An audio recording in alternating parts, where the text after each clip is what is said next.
Graça e paz a todos. Mais uma escola dominical, mais um dia nós temos a oportunidade de aprender um pouco mais da palavra do Senhor. Nesse dia frio, não é? Os corajosos só estão aqui.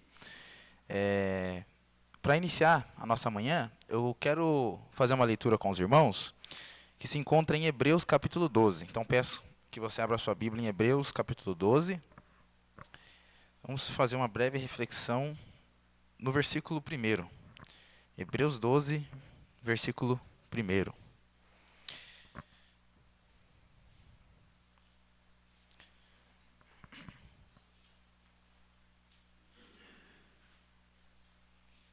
Diz assim o texto: Portanto, uma vez que estamos rodeados de tão grande multidão de testemunhas, livremo-nos de todo o peso que nos torna vagarosos e do pecado que nos atrapalha, e corramos com perseverança a corrida que foi posta diante de nós. Amém. Irmãos, a reflexão que gostaria que nós tivéssemos aqui a partir deste texto, ela se enquadra em uma palavra muito específica, que é a providência de Deus. Essa pequena palavra, com apenas 5 sílabas, ela carrega um significado muito profundo e muito denso em nossas vidas. Ela basicamente significa que Deus, de maneira soberana, detém o governo e o poder e toda a autoridade, quer no céu ou quer na terra. E isso implica que nada, absolutamente nada, o que acontece em nossas vidas, em todos os dias, debaixo desse sol que Deus nos deu a viver, foge do seu controle. Nada, nenhuma circunstância, nenhuma situação, nada foge do controle de Deus. E por que é importante? Parece que é algo muito óbvio, mas por que é importante nós entendermos isso e internalizarmos isso dentro de nós? É porque, infelizmente, não está na moda pensar dessa forma, não é? Ou agir de acordo com essa verdade. Na verdade, em nossos dias, a maneira talvez a mais comum das pessoas viverem, de pensarem, é alguma forma de ceticismo, não é? De descrença a respeito das coisas. E eu penso que tem pelo menos 2 formas de você ser alguém cético que não crê, né, na providência de Deus. Primeiro é se você for um ateu, alguém declaradamente ateu, né? Alguém que realmente não crê em Deus. Essa pessoa veste essa camisa e ela não crê em Deus. Para ela, isso está posto. Mas também, mesmo se você for um cristão, pode ser que você fique de alguma forma dividido, como que um pé em cada barco. Ou seja, você se denomina cristão, você diz que crê em Deus, mas se você for perguntado sobre algo mais profundo ali da sua vida, talvez você não siga tão bem isso. Por exemplo, talvez você pergunte para uma pessoa: você crê em Jesus? E a pessoa responde: claro que creio, eu creio em Jesus. Então você percebe que até mesmo os seus sofrimentos, as suas lutas, as suas dificuldades, tudo que acontece de você, de bom ou de ruim, acontece e Deus permanece soberano. Talvez aí a pessoa pense: bom, não sei. Às vezes a gente fica meio pendengando para responder essa pergunta. Às vezes a pessoa pode até dizer que crê, não é? Eu creio em Cristo. Mas ela se assemelha, por exemplo, a um filho, e quem aqui é pai vai entender muito bem essa ilustração. Quem tem um filho que você dá uma ordem a ele, você pede para ele faça alguma coisa, por exemplo, vai dormir, né? Desliga esse videogame, vai tomar banho, faça isso. E aí a pessoa faz aquilo, mas ela faz de uma maneira que ela quase que não entende o porquê daquilo. Ela faz meio que por obrigação, sem entender, sem de fato querer fazer aquilo. Fazendo um link com o assunto da providência de Deus, a verdade é que esse filho desse exemplo, ele não tem fé suficiente nos seus pais para passar por aquelas situações de bom grado. Ele não quer passar por aquilo ali, né, de maneira alegre. O texto de Hebreus, irmãos, que nós lemos, ele nos ensina e nos orienta a olharmos principalmente para o capítulo 11, não é? Onde fala da nuvem de testemunhas, e ele nos orienta a perseverarmos firmes nas promessas de Deus, que foi o que aconteceu com esses homens e mulheres. O capítulo 11, versículo 40, diz o seguinte: que nós, os crentes do Novo Testamento, tivemos algo melhor preparado para nós, que são as boas novas de Jesus Cristo. Pois Deus tinha algo melhor preparado para nós, de modo que sem nós, eles não chegassem à perfeição. Hebreus 11, 40. E com essa perseverança, não é? Com a confiança nas promessas de Deus, trilharmos a carreira que está proposta diante de nós. Ou seja, a jornada cristã, a vida cristã, não é? Meu irmão e minha irmã, quando tudo parece difícil, quando as circunstâncias parecem difíceis, quando você olha para as batalhas da sua vida e você começa a pensar que, poxa, Deus me abandonou, Deus não está comigo, Deus não está me guardando. Eu quero ler com você Hebreus 12, 10 e 11, que diz assim: Pois nossos pais nos disciplinaram por alguns anos como julgaram melhor, mas a disciplina de Deus é sempre para o nosso bem, a fim que participemos de sua santidade. Nenhuma disciplina é agradável no momento em que é aplicada. Ao contrário, é dolorosa. Mais tarde, porém, produz uma colheita de vida justa e de paz para os que assim são corrigidos. Então eu concluo essa reflexão colocando diante dos irmãos uma escolha, não é?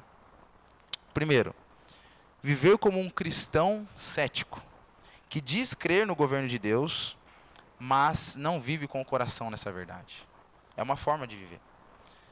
Mas a segunda forma, que é a mais excelente, que é a melhor, viver como um cristão que vive sua vida sobre a base da providência divina, e assim sendo, você vai perceber que até as suas maiores tragédias estão sendo usadas por Deus para moldar a sua santidade e a semelhança de Cristo. Então, os seus piores momentos, as suas piores dificuldades, estão sendo usadas por Deus para transformar o seu caráter à semelhança de Cristo. Amém? Vamos orar mais uma vez e em seguida nós vamos cantar um cântico, né, em adoração ao nosso Deus, e aí nós vamos dividir as salas.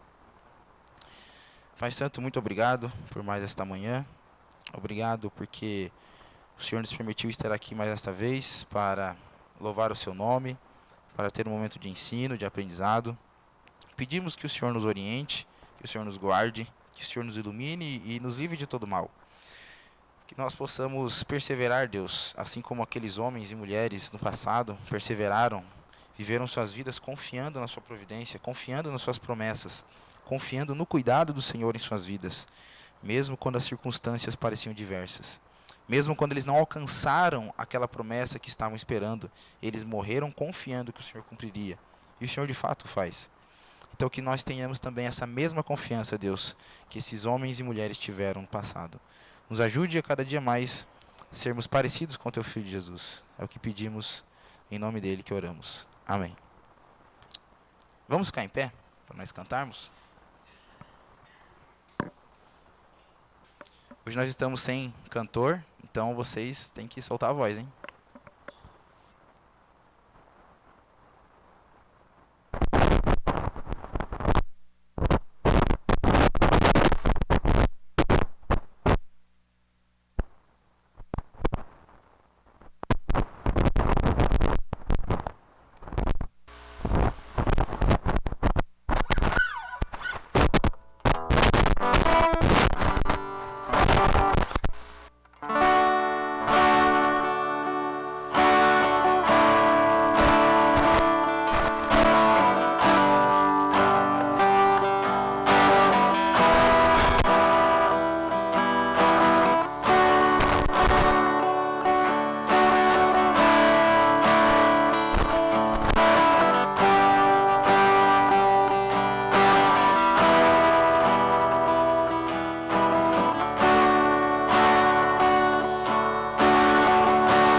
chama à frente os professores, pra gente dividir a sala, então, pra gente orar, né?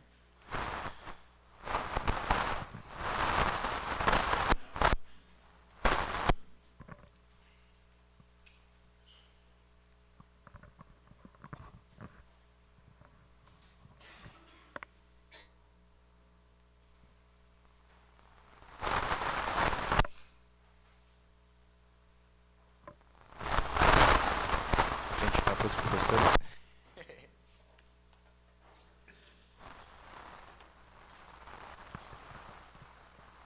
Vamos orar, meus irmãos.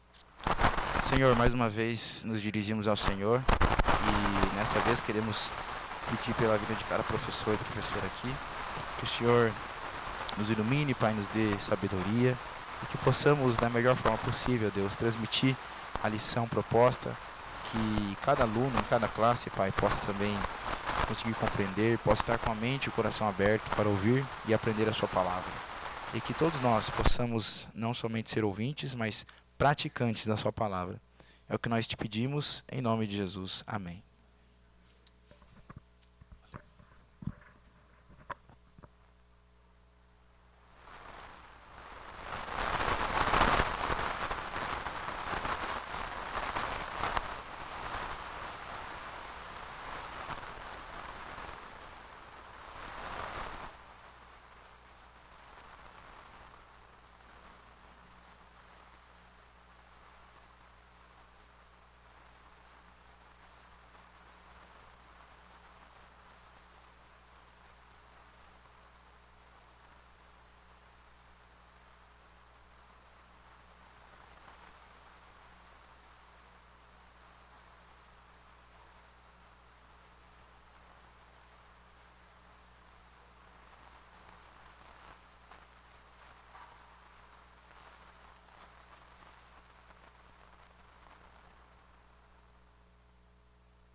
Bom dia.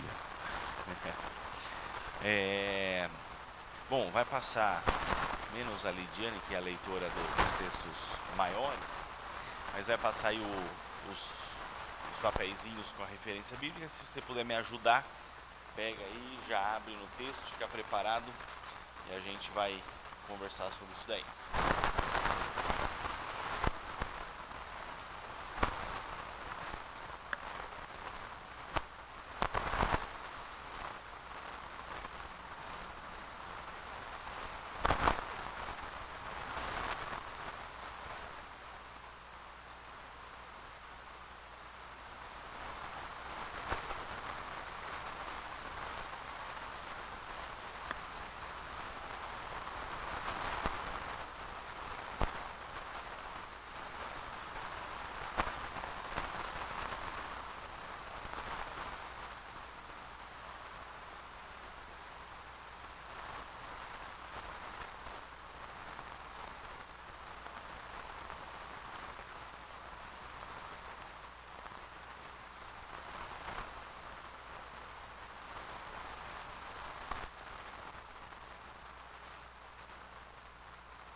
Muito bem.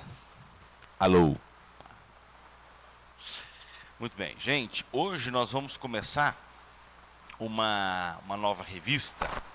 Então, como sempre, normalmente, não nas últimas vezes a gente não passou a lista, né? Simplesmente a gente pediu. Se você quer, então, ter a nova revista, sai do seu lugar, vem aqui à frente, aceite a revista nova, receba em sua vida a revista. Ó, pega aqui com o presbítero, ó que maravilha. Aí se você puder, né, contribui com R$5, aí você pega o dinheirinho. Mas não é obrigatório, tá bom? Então se você quer pegar a revista, pegue. Se quiser contribuir, contribua. E aí nós estamos na primeira lição. Era para eu ter entregue na semana passada, não entreguei. Era para ter entregue na quarta-feira, não vim. Oh, na verdade ninguém veio, né? E aí finalmente chegamos agora, vamos ter essa... Tem mais? Quer mais? Pega aí.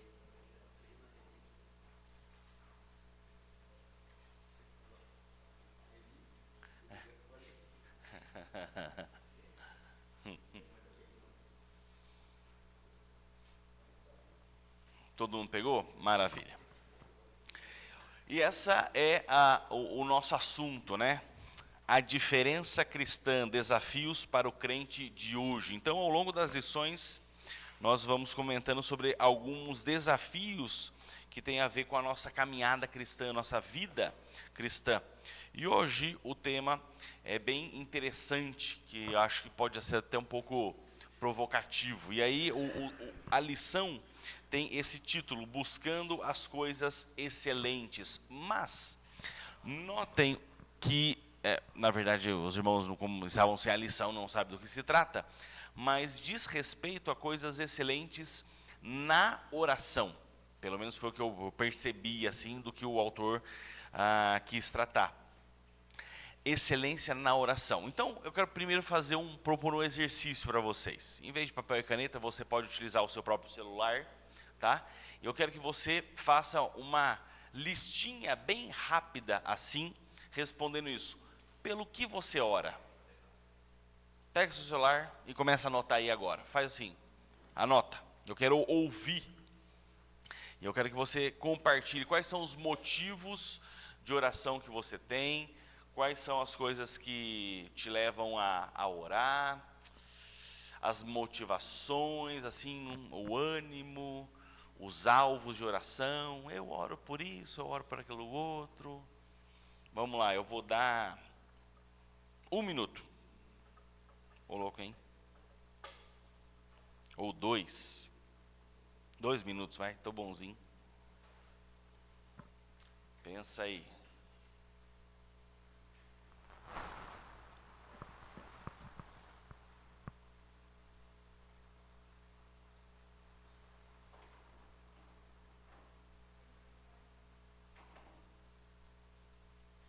Quem que vive sem celular hoje em dia? Tem papel e caneta? Então faz uma lista mental. Lista mental também vale.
5, 4, 3, 2, 1, acabou. Agora que a Josiane pegou o papel e a caneta. Vamos lá então. Vamos ouvir a lista grande? Não? Então, quem agora já convoquei a Lidiane, mas depois a Lidiane o resto é voluntário. Eu oro pela minha família, para que seja sempre dependente de Deus. Eu oro pelo coração do meu filho, que ele seja também, tenha sempre um coração voltado para as coisas de Deus. Pela conversão dos meus familiares e principalmente, em especial, né, pela conversão dos meus pais. Quem quer ler a listinha?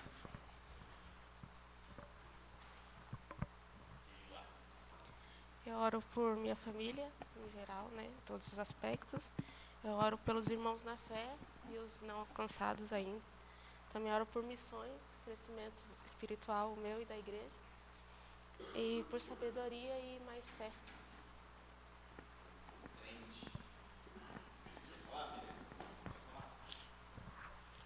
Eu oro porque a oração me aproxima de Deus.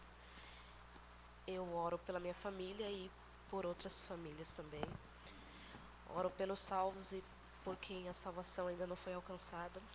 Eu tinha mais aqui, mas não deu tempo. E eu oro também por pessoas em situações vulneráveis.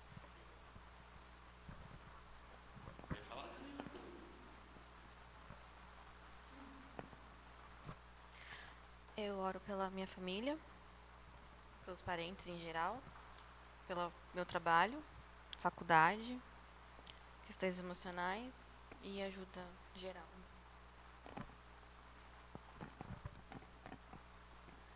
Então eu oro, quando eu oro, eu agradeço a Deus pela salvação em Cristo. Peço para que Deus me capacite todos os dias a realmente dedicar a vida a Ele, né? A ser um instrumento na mão dEle. Quer dizer, a gente quer ser teimoso, né? Peço a Deus que proteja a Jo e o Caio todos os dias, que se revele cada vez mais no coração do Caio, cuide dele. Peço pelo cuidado da nossa igreja e peço pela conversão dos meus familiares também. E oro muito por sabedoria. Carlos, quer falar? A minha oração é rotineira. Eu começo agradecendo pelo Evangelho de salvação do Senhor Jesus ter me alcançado. Esse é meu primeiro pensamento. Após isso também que esse mesmo Evangelho alcance meus filhos, minha esposa, meus pais, né, minha família em geral. E em terceiro é a comunhão com o Espírito Santo no meu dia, para que eu possa ter sensibilidade de ouvir as direções a ser tomada, né, o meu modo de falar, de agir, de pensar, que seja guiado totalmente pelo Espírito Santo. E peço também pela igreja, a qual Deus me colocou, né? Porque que dê força a todos que trabalham nessa obra aqui dessa igreja, que nos ampara com tanto amor e dedicação. E eu sinto que é o Espírito Santo também que guia tudo aqui e que continue assim nos amparando, assim que chega meio arrebentado aí de fora. Mas a minha oração principal é que o Espírito Santo conduza meu dia, meu pensamento, o meu ouvir, o meu falar com os meus colegas de trabalho, com a minha família e comigo mesmo também. Em resumo é isso.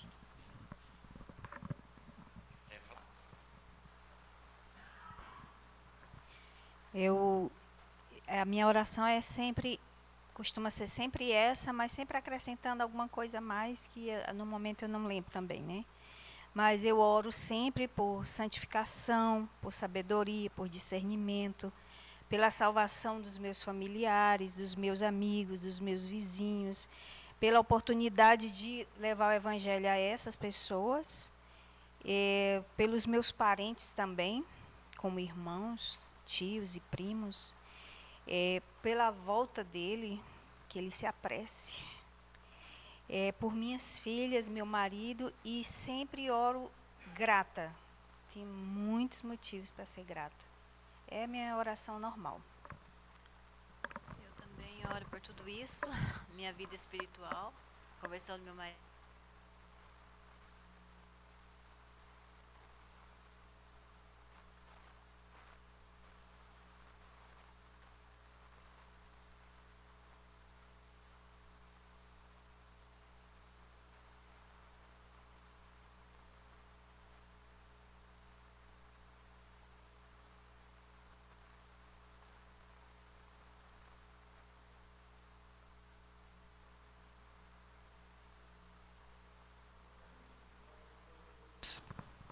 Estão muito bem de oração. Vocês estão crentes. Estão de parabéns. Né?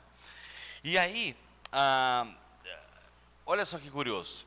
Tem um livro que fala, parece que não, mas é praticamente sobre oração, né? Esse livro, Heróis da Fé.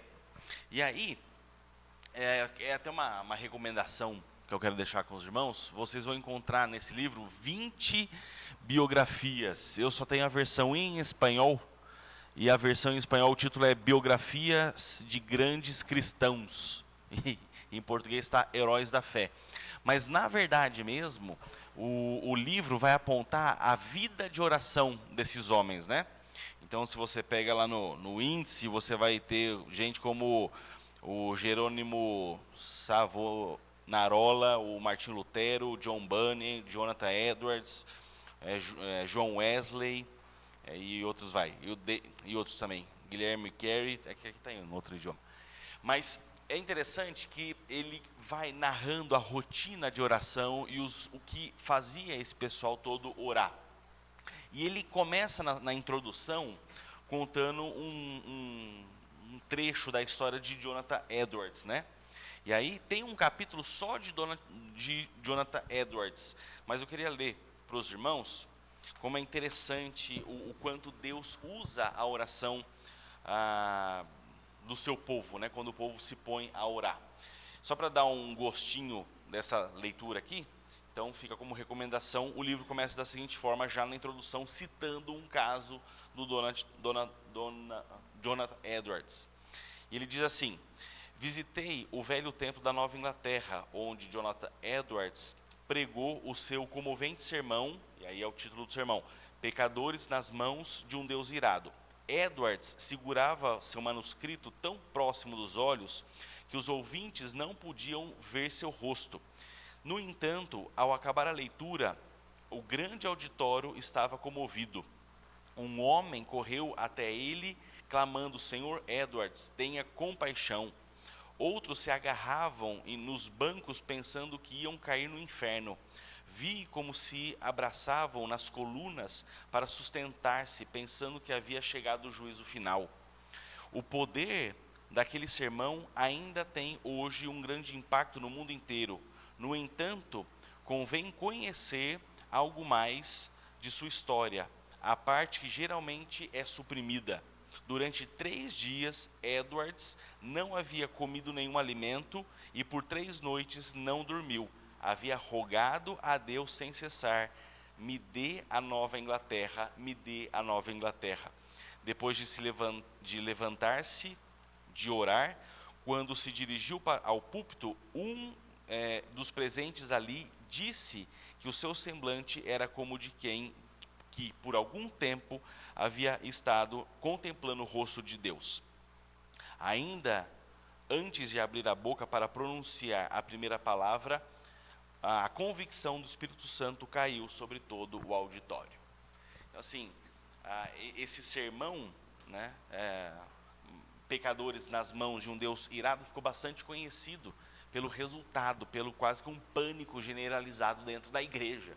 Mas o que muitas pessoas não sabem foi isso, que antes dele chegar e pregar esse sermão, que arrebatou toda a comunidade e praticamente trouxe um avivamento para aquele local, ele passou 3 dias, praticamente 3 noites em jejum, orando e clamando ao Senhor. E aí, nas 20 biografias, vai trazer histórias mais detalhadas como essa, né, de gente buscando ao Senhor, orando, intercedendo, e Deus de uma forma miraculosa, agindo no meio do seu povo, não é? Muito bem, quando a gente pensa em oração e em uma oração excelente, é interessante pensar no apóstolo Paulo, porque ele escreve grande parte do Novo Testamento. E o Novo Testamento fala bastante sobre oração. Eu notei isso ainda no seminário, o quanto Paulo falava a respeito de oração, e eu quis escrever sobre isso. Então, a minha monografia foi a Teologia Bíblica da Oração Paulina. Então, eu analisei todos os textos que Paulo fala a respeito de oração. Tanto a motivação, pelo que ele ora, em que momento, quanto ele orava, foi bastante interessante, me edificou bem esse estudo, né? E Paulo tinha uma vida de oração e as cartas dele revelam isso. A forma que ele escreve mostra o quanto ele orava. E aí você vai perceber o conteúdo da oração de Paulo, a frequência, a ênfase, não é? E a motivação. Algo interessante que eu descobri, que talvez em alguma outra graduação dê para eu desenvolver, a nível de talvez mestrado ou doutorado, é curioso que os verbos que ele utiliza para enfatizar a importância da oração, ele não utiliza para enfatizar a importância do conhecimento. No sentido de que ele diz o seguinte, orem dia e noite, busque constantemente, orem todo tempo, orem todo local. Sabe esse tipo de intensidade? Não é colocado da mesma forma sobre o conhecimento. Tipo, no sentido de, poxa, buscar conhecimento é importante. Mas quando ele fala sobre a oração, ele trata de uma forma totalmente diferente, né? Uma ênfase muito maior. Então, fica aí pendurado para algum outro estudo, em algum outro momento, né? E aí, hoje, eu quero ver com os irmãos a introdução e um pouquinho do desenvolvimento da carta aos Filipenses. Porque é uma carta muito interessante. Acho que uma das primeiras séries de mensagens que eu preguei aqui foi em Filipenses, e a parte inicial da carta é ele narrando sobre o que ele ora pelos irmãos lá de Filipos. É bem interessante. Vale a pena relembrar o que acontecia na cidade de Filipos. Era uma cidade extremamente importante. Não era toda a cidade que era importante. Isso acontece em qualquer país, em qualquer nação, né? Mas, curiosamente, como forma missionária ou estratégia missionária de Paulo, ele escolhia as principais cidades para trabalhar. Éfeso, Corinto, Roma, né? Regiões importantes, né? Como da Galácia, por isso nós temos a carta aos Gálatas, a cidade de Colossos e por aí vai. São cidades estratégicas que ele via essa importância. Então, era uma cidade que quem nascia nesse local se tornava cidadão romano. Outras partes do império era apenas colônia, era apenas parte do império. Mas quem nascesse em Filipos era um cidadão romano, era a mesma coisa e tinha os mesmos direitos de quem nascia em Roma.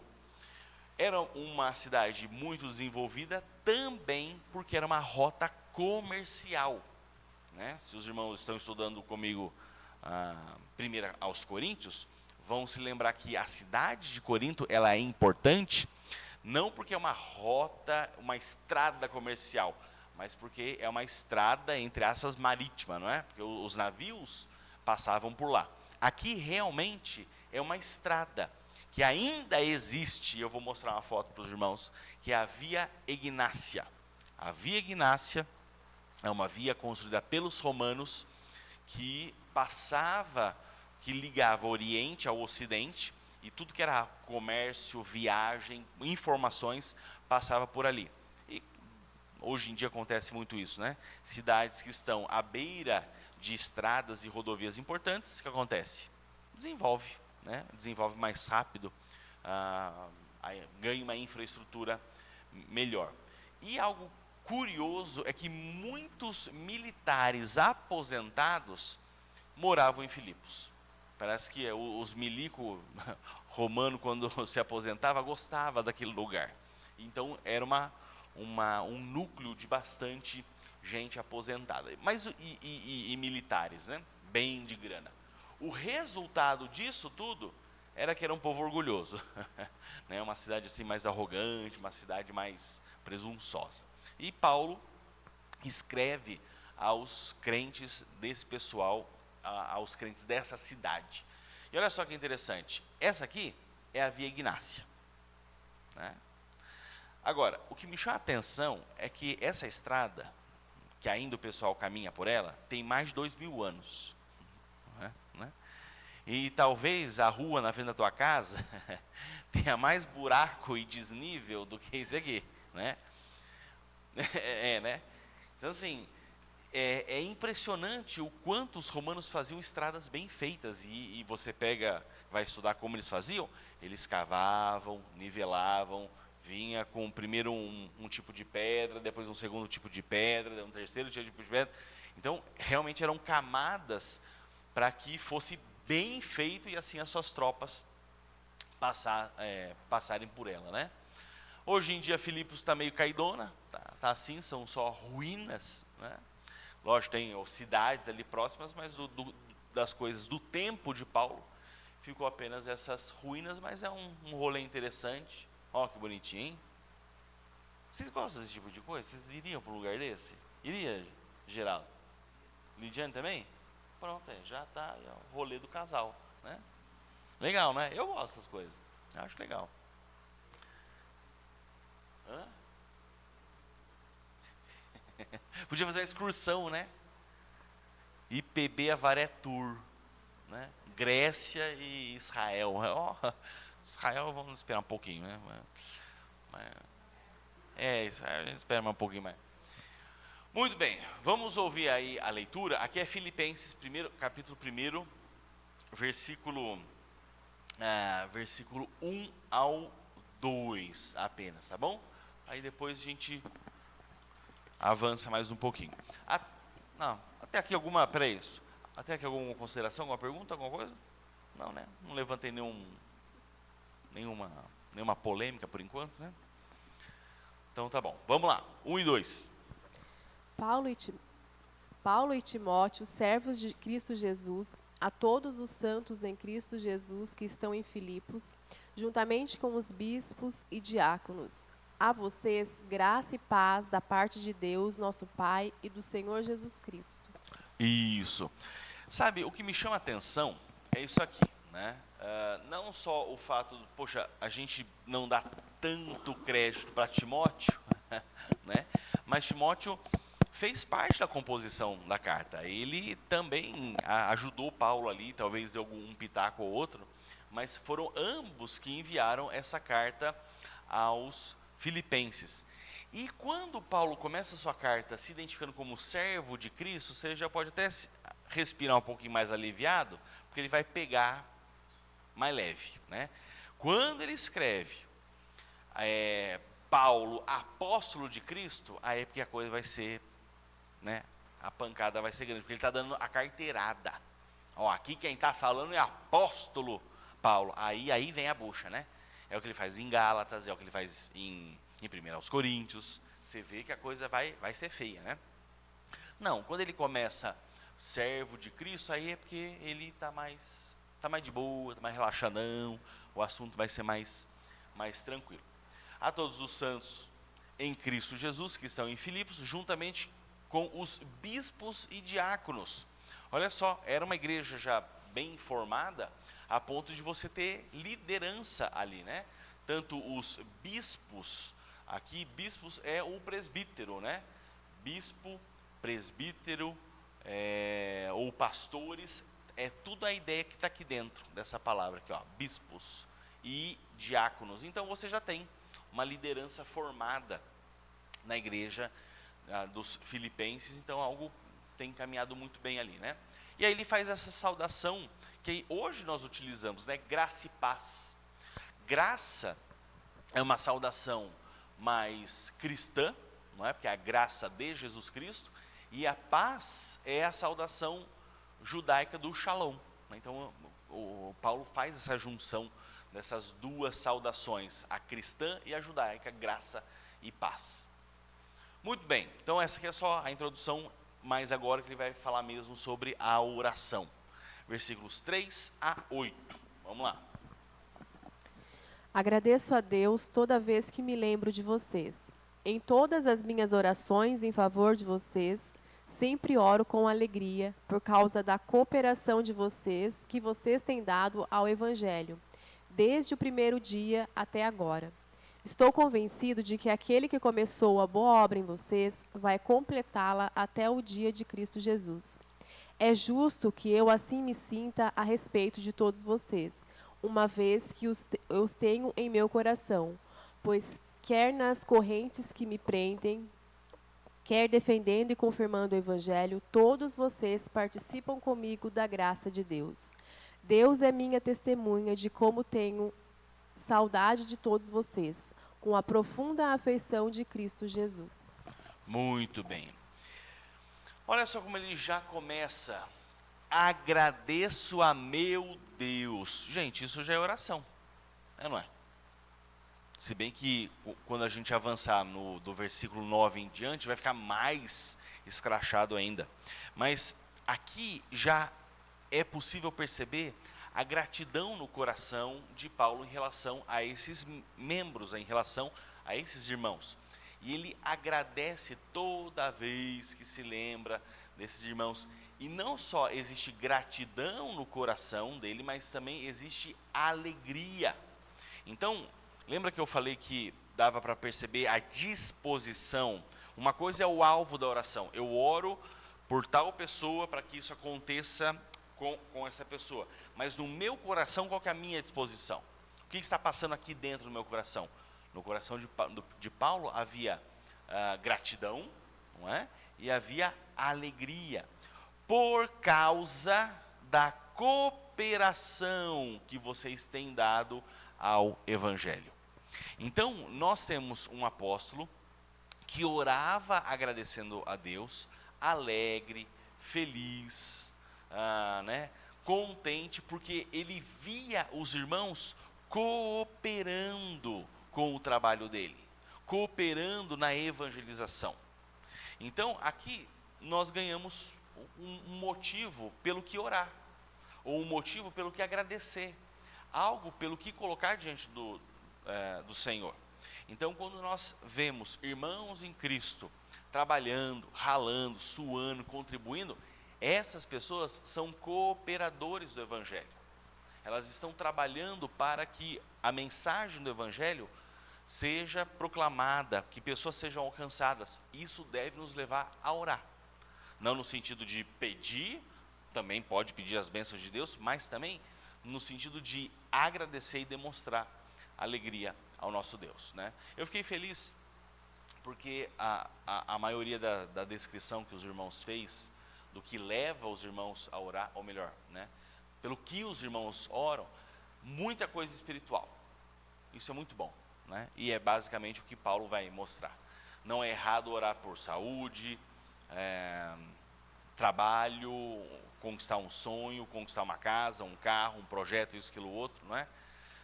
Nós oramos por isso, e não está nada errado, mas quando a gente olha pelo que Paulo orava, era realmente algo muito mais excelente, né? É algo muito mais eterno, por assim dizer. E aqui embaixo, ele vai continuar.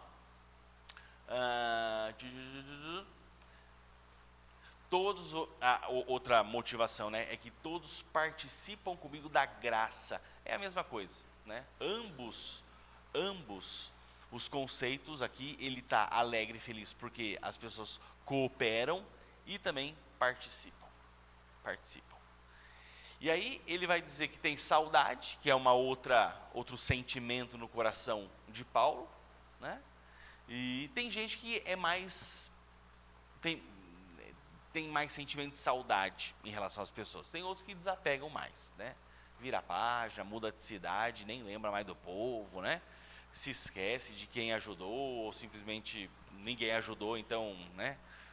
Vocês têm essa facilidade ou vocês são do pessoal da saudade? Você é da saudade, Geraldo? Você é da saudade, Geraldo? É mesmo? Sei não, hein? Você é da saudade, ou do Marcelo? Ou você vira a página e... Você é da saudade? Nossa, mas vocês são bem molenga, hein? Ô, Thiago, você é da saudade ou você vira a página?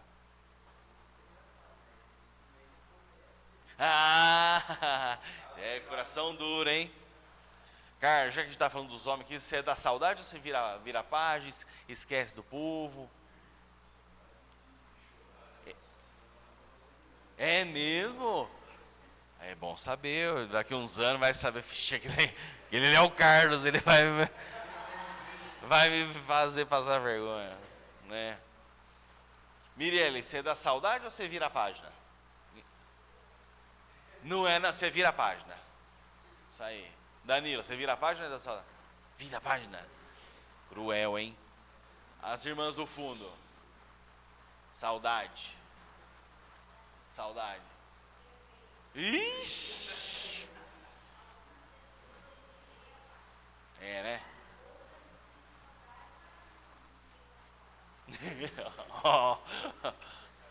Josi, acho que você vira a página, Josi. Você é da saudade? É. Keila, você vira a página, vira não? Você é da saudade? Nossa, então tá bom, tá mais ou menos aí, né? Mas acho que o pessoal, eu te perguntei, o que você é? Você é da saudade? Nossa, puxa vida. Então tá bom, a maioria aqui tem coração então, né? Então, rapaz, eu viro uma página. Eu viro a página, cara. Mas eu acho também, muito, eu viro a página, Não que eu esqueço do povo, né? Mas eu tenho um defeito, rapaz, de manter contato e vínculo, sabe? Eu tenho muita dificuldade. Mas eu mantenho um carinho lá no fundinho, Eu mantenho mas não morro de saudades não também, né? Não morro de saudades. Não cumprimento assim, mas eu cumprimento. Então, Carlos, né, pensando no futuro, a gente vai... Não, a gente vai se falar assim, E olha só, Deus é minha testemunha de como tenho saudade de todos vocês com profunda afeição. Essa, de Cristo Jesus, essa expressão profunda afeição é essa palavra bonita aqui, ó, eplagnon,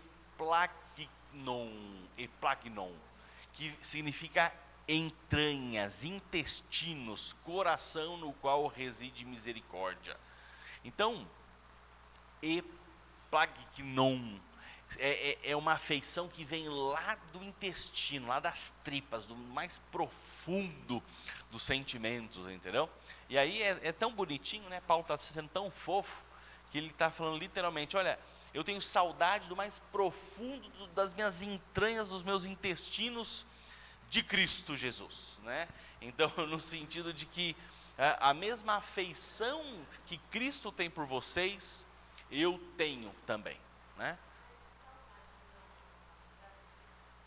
Sim, mas o conceito existe em outras. Não, a saudade é.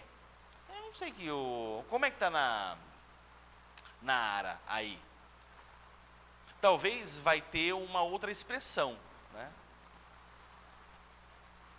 Como que está na Ara, ou alguma outra versão aí?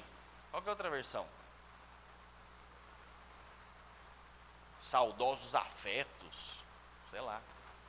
Ou eles podem utilizar outras várias palavras, aí no português coloca uma só.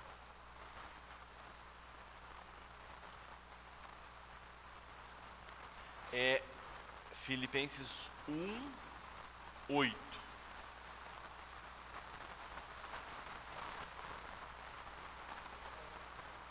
É saudade? Então grego tem saudade também. Ou alguma coisa próxima de saudade, mandou um saudade lá, né? Tá, até aqui alguma questão? Simples, né? Nada complexo. Então tá bom. Vamos caminhar mais um pouquinho então, aqui ó. Versículos 9 a 10. Aqui começa a coisa, hein? Aqui começa a engrossar o caldo. Vamos lá. Esta é a minha oração, que o amor de vocês aumente cada vez mais em conhecimento e em toda a percepção, para discernirem o que é melhor, a fim de serem puros e irrepreensíveis até o dia de Cristo, cheios do fruto da justiça, fruto que vem por meio de Jesus Cristo, para a glória e louvor de Deus. Esta é a minha oração. 2 pontos.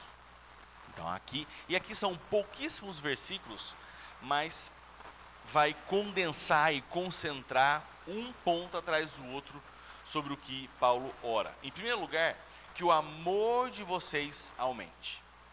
Então, quando você for orar pelos irmãos, não apenas agradeça a Deus por quem participa, não agradeça a Deus apenas por quem é participante da obra de Deus, mas também, quando você for orar pelos irmãos, orar por nós, não peça apenas união, mas ore para que o nosso amor aumente. João 13, 35. Jô.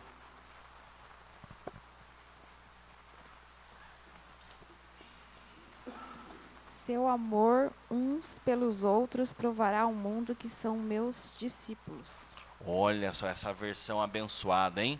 O seu amor um pelos outros provará que são meus discípulos. Um lance assim? Ah, tá bom. Ó, Jesus está falando. Jesus está falando. Que versão que é essa? NVT? NVT é uma bênção, né?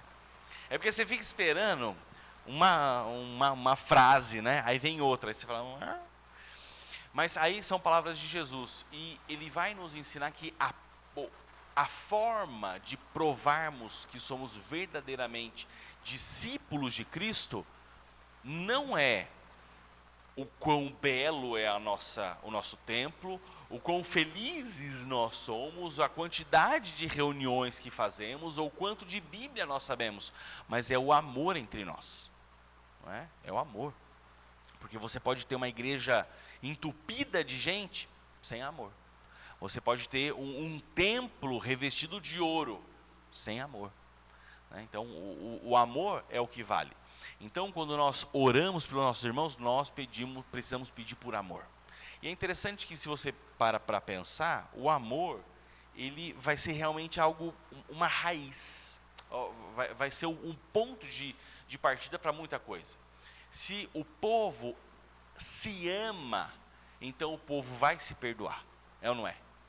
Então você não precisa orar depois por perdão, não. Se já existe amor, vai ter perdão. Se há amor, então vai ter interesse um pelos outros. Se há amor, então vai ter interesse pela obra. Se há amor, então vai ter dedicação pela evangelização. Então o amor é muito interessante, porque é a base de muita coisa do que nós precisamos, né? Então, quando orar pela nossa igreja, ore por amor, para que esse amor aumente cada vez mais, não só nele mesmo, puramente amor, mas um amor em conhecimento. Que o amor de vocês aumente cada vez mais em conhecimento. Olha, agora sim, ó, conhecimento a respeito da palavra de Deus. 2 Pedro 3,18. Danila. Cresçam, porém, na graça e no conhecimento de nosso Senhor e Salvador Jesus Cristo. A Ele seja glória, agora e para sempre. Amém. Amém. É difícil você ouvir um amém na Bíblia durante a leitura e depois você não responde amém, né? Automaticamente alguém lê amém e você fala amém. Irmãos, olha só, cresçam na graça e no conhecimento. Gente, a Bíblia nos manda crescer no conhecimento. Não crescer no conhecimento é pecado. Já pararam para pensar nisso? Não crescer no conhecimento é pecado. A Bíblia está mandando você crescer no conhecimento. Você precisa conhecer a Deus. E Deus te deixou um livrão desse tamanho assim, ó, pra você ler, para você estudar, né? Então, o crente que se converteu e vem à igreja só no culto, né? E não se alimenta, não busca de outras formas, está errado, está em pecado, né? A vida do crente, meus irmãos, não é uma vida passiva, no sentido de que eu estou aqui e eu venho quando eu quero, quando eu gosto e recebo o que eu quero receber. Mas é ativa, a pessoa precisa seguir atrás e conhecer, né? E muitas vezes você não vai aprender o que você quer aprender. Você vai aprender o que você precisa aprender. Se você só for aprender o que você quer aprender, você vai ser um crente mimado, né? Então, cresça no conhecimento de Deus. E isso envolve investir tempo, muitas vezes investir dinheiro, né? É importante para isso. E isso é muito, muito importante, investir no conhecimento. Certo? Alguma questão aqui? Maravilha, está todo mundo investindo no conhecimento hoje, né? Show de bola. Cada vez mais em conhecimento e em toda a percepção. Percepção, eu não coloquei nenhum texto de reforço aí, mas tem a ver com a capacidade que a pessoa tem de perceber o que Deus está fazendo em todas as coisas, em todos os momentos, não é? E também como captar e utilizar do conhecimento que tem nas coisas que estão acontecendo. Isso envolve o próximo que eu vou marcar aqui, que é a questão do discernimento, que tem a ver com sabedoria. Tiago 1:5. Tá com quem? Aqui, Mirelle. Né? Então, só falando um pouquinho mais da percepção, tem gente que não consegue ter uma visão do todo. Tem gente que não consegue ter uma percepção ampla da falta de amor, ou sim do amor das pessoas, e ela mesma está desprezando isso. Então o Espírito Santo por vezes dá essa capacidade para você ter uma percepção, uma visão mais ampla para compreender as coisas. A respeito de sabedoria e discernimento, o que diz o texto? Se algum de vocês tem falta de sabedoria, peça a Deus, que a todos dá generosamente, sem reprovar ninguém, e lhe será concedida. Olha só que coisa. Deus nunca falou na sua palavra: se alguém tem falta de dinheiro, peça a mim que eu darei generosamente. Ele não vai falar isso. Se alguém tem falta de saúde, peça a mim que eu darei, né, abundantemente. Ele nunca falou. Mas no que diz respeito à sabedoria, ele disse: se alguém tem falta de sabedoria, peça que eu vou dar. Gente, isso aqui é uma promessa. Isso aqui é uma promessa. Isso aqui é uma garantia. Tá? Então, estou precisando de sabedoria. Oxi, Deus está aqui, ó, com a bandeja estendida assim, ó, com um monte de sabedoria em cima, é só pegar. Peça a Deus, clame a Deus. Então, essa é uma oração fácil de ser feita, porque é certeza, é batata que Deus vai responder. Né? Sabedoria para como administrar os seus bens, sabedoria para como evitar o pecado, sabedoria para como fugir das tentações, sabedoria para como servir melhor no reino de Deus com seus dons e talentos. Sabedoria, peça sabedoria. Isso aqui é tranquilinho, tá? Para discernir o que é melhor, é a sabedoria, a fim de serem puros e irrepreensíveis. 1 Pedro 1,16. Lá, Ana Lu.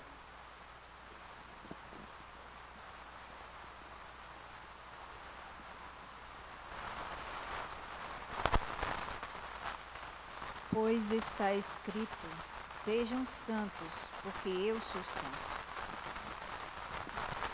Esse texto aí vem do Antigo Testamento, não é? Ele está citando isso: sejam santos, porque eu sou santo. O nosso Deus é um Deus santo, santo, santo. E o povo que o serve, ok, é um povo pecador, mas nós precisamos buscar a santidade. E o ato de salvação de Cristo Jesus na cruz nos possibilita a santidade, nos abriu as portas e nos capacita a sermos pessoas santas, tá? Por causa dele, por causa da obra dele. Então, quando nós oramos, nós precisamos pedir isso: pureza, santidade. E uma vez puros, não perfeitos, mas puros e santos, nós nos tornamos irrepreensíveis. A ideia de irrepreensível no Novo Testamento é a ideia de que alguém que não tem nenhuma ponta solta. Tipo assim, a pessoa não está enrolado em nada. Poxa, o irmãozinho fulano, ele, é um cara gente boa, é tal, simpático, mas vive tendo dívida lá no mercado. Cara, o cara é enrolado nesse sentido, o cara não paga, o cara deve para todo mundo, aquele é gente boa, aquele ele serve, aquele é uma bênção, mas ele tem uma pontinha solta. Poxa, a fulana é uma bênção, ajuda no ministério tal, é presente, mulher de oração, mas de vez em quando o bicho pega, ela manda um goró pra dentro de trançar as pernas, até o marido fica vermelho de vergonha, né? Então assim, tá tudo certo, mas tem uma pontinha aqui, ó, um tanto quanto saliente que aí queima o filme, sabe? Irrepreensível não tem a ver com perfeição. A ideia de perfeição não existe na Bíblia, tá? Mas é essa ponta solta aqui que fala, puxa vida, tem um cantinho aqui, ó, que vai machucar o dedo de alguém, né? É esse tipo de situação. E aí ele pede tudo isso para que nós sejamos cheios de amor, que tenhamos conhecimento, percepção, discernimento, santidade, irrepreensibilidade, até o dia de Cristo. O que é o dia de Cristo, Danilo? A volta, você acertou. O dia de Cristo é a volta de Cristo, né? Então, ele pede tudo isso para que Deus conserve o seu povo até Cristo voltar, né? Seja Cristo voltando, seja o irmão sendo promovido, partindo para o céu, né? Mas como ele está orando pela igreja, e a igreja vai perdurar, existir até a volta de Cristo, então ele utiliza dessa expressão, tá? Até o dia de Cristo. Ele também ora para que o povo seja cheio do fruto da justiça. E o fruto da justiça, nós vemos lá em Gálatas 5, 22 e 23, fruto da justiça ou fruto do Espírito ou só fruto, é tudo o mesmo fruto. Lê lá. Mas o Espírito produz este fruto: amor, alegria, paz, paciência, amabilidade, bondade, fidelidade, mansidão e domínio próprio. Não há lei contra essas coisas. Isso, olha só. Não é os frutos do Espírito, é um único fruto. Quando eu dei o curso de Gálatas, não sei se vocês lembram, quando eu cheguei aqui, lembra que eu trouxe uma mexerica? Eu dei uma mexerica para cada um? Foi bom, foi legal aquele dia, né? Então assim, o fruto do Espírito lembra uma mexerica, no sentido de que é um fruto com vários gomos, várias partes, né? Então você tem esse fruto que é o fruto que o Espírito Santo produz na sua vida. Se existe algum gomo que está meio podre, meio bichado, meio azedinho, então ore para que Deus produza em você um fruto pleno, completo e perfeito, né? Fruto que vem por meio de Jesus Cristo. Então só os convertidos têm esse fruto. Gente, esse para aqui é tão importante, né? Porque aponta propósito para a glória e louvor de Deus. Ó, e a gente já está encerrando, mas uma coisa que nós precisamos botar na cabeça é que nós somos servos de Deus, né? Deus não é o nosso servo. Ele deixou toda essa Bíblia para nós, toda essa informação, toda essa possibilidade de orarmos e clamarmos a Ele, não para que a nossa vida fosse melhor e ponto. Não que nós tenhamos uma casa dos nossos sonhos e ponto. Um carro dos nossos sonhos e ponto. Um relacionamento dos nossos sonhos e ponto. Para que a nossa igreja seja unida, forte, né, cheia de gente e ponto. Todas essas coisas não é um fim em si mesmo. Mas Deus deixou uma Bíblia desse tamanho e nos abençoa e nos capacita para que todo esse benefício volte para Ele, em louvor e em glória. O problema de muitíssimos crentes é que estão vindo para a igreja para ser servidos de Deus, ok? Receber de Deus bênçãos e provisões e ficar por isso mesmo. Irmãos, tudo que nós recebemos de Deus é para que nós sejamos melhores servos, para que nós sejamos mais capacitados a servir a Ele. que cada bênção material, desde uma calça nova, um tênis novo, uma meia nova, uma planta nova que você consegue cultivar num vaso, uma fruta que você tira do pé, e essas coisas simples precisam em algum momento voltar em gratidão ao Senhor. Senhor, muito obrigado. Está entendendo? Só que essas pequenas coisas muitas vezes nós esquecemos de fazer. E aí nos dá a impressão que Deus, eu oro para Deus me servir, eu oro para Deus me suprir, eu oro para Deus me glorificar. Mas tá, você veio até uma parte do processo. E o outro? Você clamou tanto a Deus pela cura, só que tá, Deus te curou. E Ele te manteve vivo, não para você viver a vida para você, mas Ele te manteve vivo para você servir a Ele. Você sempre pediu um carro maravilhoso e Deus te concedeu, mas você nunca deu uma carona para ninguém. Deus te deu esse carro dos seus sonhos para você servir. A mesma coisa, Deus te deu a casa que você tem para você servir a Ele com essa casa.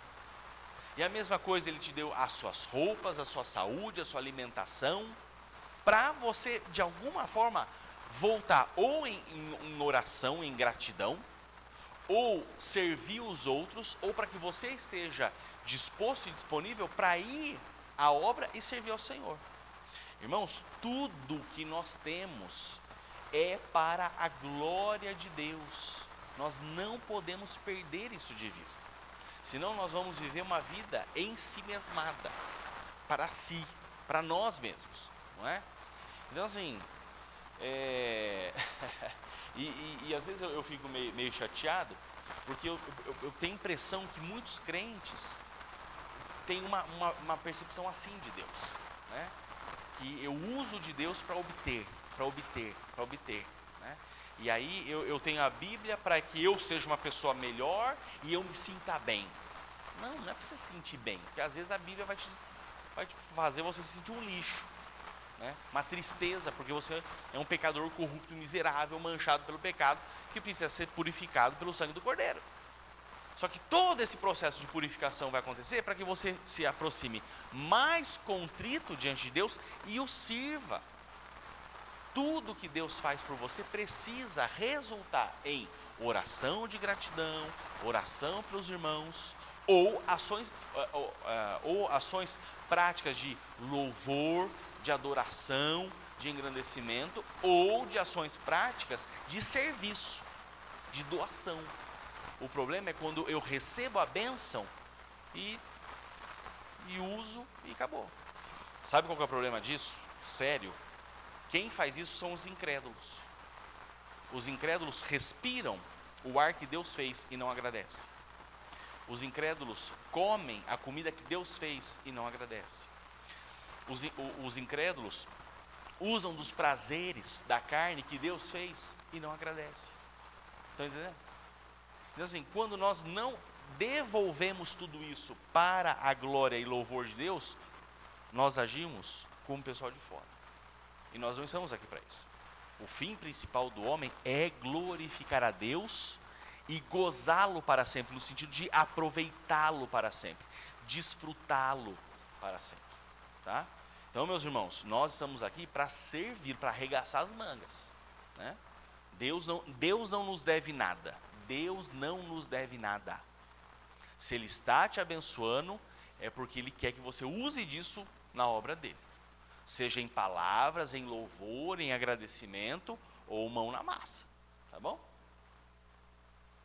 Fecha parênteses. Alguma observação? Alguma pergunta, alguma questão? Tá bom para hoje? Conclusão, que é a nossa recapitulação. Irmãos, nós devemos e podemos orar por nós, ou pelos nossos problemas, né? Nossa saúde, a nossa alimentação, nosso sustento. Isso é possível, né? Nós não estamos sendo egoístas. Mas Paulo, nós vemos o quanto ele orava pelos outros, né? Pelos irmãos, pela casa de Deus. E a oração excelente foca nas coisas celestes, nas coisas espirituais, nas coisas do alto. Por quê? Porque tudo que ele comentou ali, que nós vimos, e os textos que nós lemos, são coisas eternas, tem resultados eternos, né? A nossa vida aqui, essa questão mais mundana, o quanto de dinheiro eu vou ter, o carro que eu vou utilizar, onde eu vou morar, para onde eu vou viajar, que sonho eu vou realizar, tudo isso é passageiro. Mas o que ele ora são questões eternas. Eu fico curioso e ansioso para quando chegar no céu, a gente vê tudo aquilo lá e fala, meu Deus do céu, como eu fui besta, como eu me preocupei com coisas assim insignificantes, né?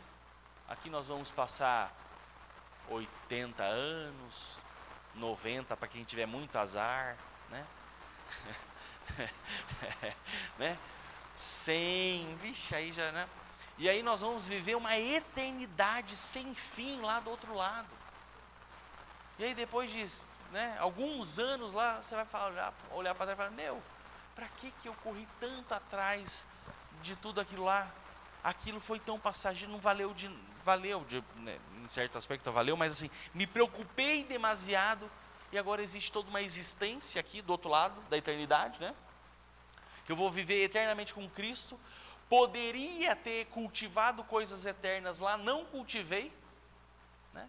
Agora estou chegando aqui no jardim da infância, quando eu já podia ter feito o jardim da infância lá na terra, agora estou entrando no jardim 1, aqui no céu, já podia ter chegado, sei lá, talvez na faculdade aqui do céu, né? Pelo menos segundo grau, não, mas estou né? Enfim, mas a gente é assim mesmo. Mas essa percepção do que realmente vale, acho que só no céu mesmo a gente vai ter, porque a gente é cabeça dura demais. Perguntas? Dúvidas? Marcelo, tudo ok? Então tá bom. Então vamos ficar em pé. Vamos orar, vamos agradecer ao nosso Deus. O Geraldo está vindo aqui, quer orar?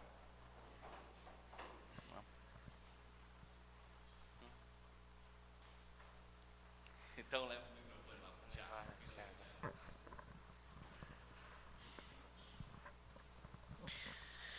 Senhor Deus, nós te agradecemos, ó Pai, por essa manhã, pelo teu cuidado em nossas vidas, por tudo que o Senhor tem feito e principalmente por quem o Senhor é, Pai. Obrigado por esse tempo aqui com os nossos irmãos, um tempo em que nós pudemos aprender um pouco mais da tua gloriosa palavra. Pai, que o Senhor nos ajude a ter um coração mais grato, Senhor, que o Senhor nos ajude a ter percepção de tudo aquilo que o Senhor coloca nas nossas vidas e que nós sejamos gratos a Ti, Senhor, pelo copo de água que nós bebemos, pelo alimento que o Senhor nos prepara, por tudo, Senhor, porque nós sabemos, reconhecemos que tudo vem do Senhor. Se o Senhor não nos der, Senhor, nós não temos nada, Pai. Somos gratos a Ti por tudo, pedimos ao Senhor que a nossa vida seja realmente consagrada ao Senhor, que nós tenhamos, Senhor, disposição, Pai, do alto, para que a nossa vida seja dedicada a Ti, que nós possamos trabalhar para o Senhor, dedicar a nossa vida a Ti, ó Pai. Agradecemos ao Senhor por tudo, pedimos que um dia na Tua presença, Senhor, esse dia na Tua presença, que mais à noite nós estejamos aqui para cultuar ao Senhor, louvar o Teu santo nome, esse privilégio que nós temos, ó Deus, que nós estejamos aqui dispostos, ó Deus, a honrar e glorificar o Senhor, que o Senhor nos leve em paz para os nossos lares, ó Deus, e que o Senhor nos capacite realmente a pôr em prática tudo aquilo que nós aprendemos através da Tua gloriosa palavra, Senhor. Nesse momento coloco diante do Senhor também a vida do Isaac. O pastor teve que sair agora de manhã porque ele não estava muito bonzinho, Senhor. Que o Senhor esteja cuidando, Senhor, do Isaac, que o Senhor esteja restaurando a saúde dele e que logo, logo ele esteja totalmente bem, Pai. Que eu te peço, te agradeço por tudo, em nome do Senhor Jesus. Amém.